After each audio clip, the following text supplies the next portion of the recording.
I'm heading to Austria for a week to find out the best of its food, people, and culture. Austrians can be quite shy about things, but if I go sit somewhere by myself, I've never done that and not had somebody start talking to me. You cannot go to Vienna without experiencing cafe culture.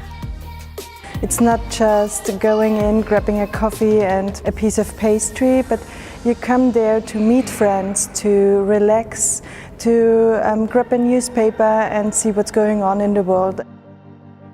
The Hofburg is the imperial palace. This was the main residence of the royal family, and then there's Schönbrunn, which was like their summer residence, which is kind of like the Versailles of Austria. A lot of that idea of taste and refinery is actually kept inside. The best interiors I've ever seen are in this city, actually.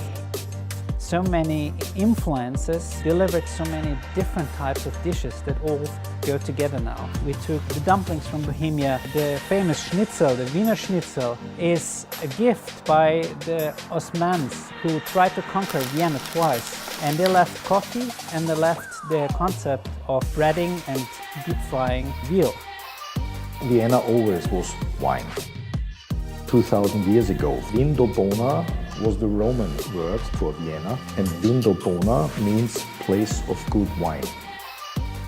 We have a lot of really amazing contemporary artists that are coming from here as well. And the parties and the different things that they do are sort of a break from this idea that a lot of people do have of Austria. And the clubs and the bars, it's like every month something is opening up. My first move is like I kiss everybody, come behind the bar, make an old-fashioned, and I take the first sip.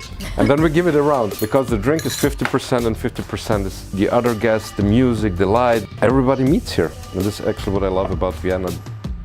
I think the special thing about Salzburg is that it is a big city which offers a lot in terms of culture and good food, and there are new restaurants popping up all the time, but at the same time it also feels like a town. I guess people from Salzburg are a little bit more chilled out, but Yes. don't tell the Viennese people. With stunning views from every angle. And do like the locals do by biking along the river to work off some of that brunch. Could it be that our Salzburg friends love beer even more than they love wine? The level of quality of beer is really high in Austria. The ingredients are so local, and like we have the good water from the mountains. We grow the barley malt. No matter which brewery, all the beers would be top notch. A new Alpine cuisine has emerged. Alpine cuisine means it's contemporary cuisine based on traditional products. And it's not just a renewing from big pieces of meat, it's a kind of a new treatment of old products, which leads to a new kind of spirit and new kind of idea of cuisine. No matter where you go, there's no shortage of fine dining. Go to Icarus, inside of the Red Bull Hangar 7, which every month turns into a whole new menu featuring a star chef from around the world. And on the road trip to Innsbruck, we stopped by the almost 1,000-year-old Hohenwerfen Castle, along with the Swarovski Crystal World and its Chamber of Wonders. We also went to this top schnapps distillery to find out what could be the next hot drinking trend.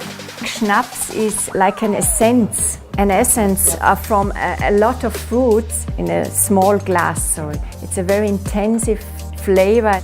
Innsbruck is a quirky alpine ski town, an absolute wonderland for those who love ski sports. Innsbruck is so gorgeous. You get there and the city is surrounded by these mountains, but they're really epic mountains. You come out and it's like... And you just hop on the cable car and it takes you 30 minutes and you're literally on top of Innsbruck. When you go back down there, there's like really this whole city. It's not just like a village.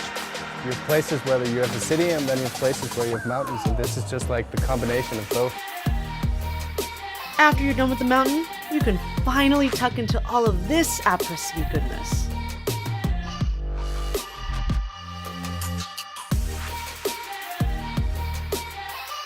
Culture-wise, we are an exciting small country, and yet again, the rich cultural diversity that the former Austrian Empire brought in is our biggest success. Either you're a sports fan, either you are a cultural geek, either you're into food, we deliver on all fields.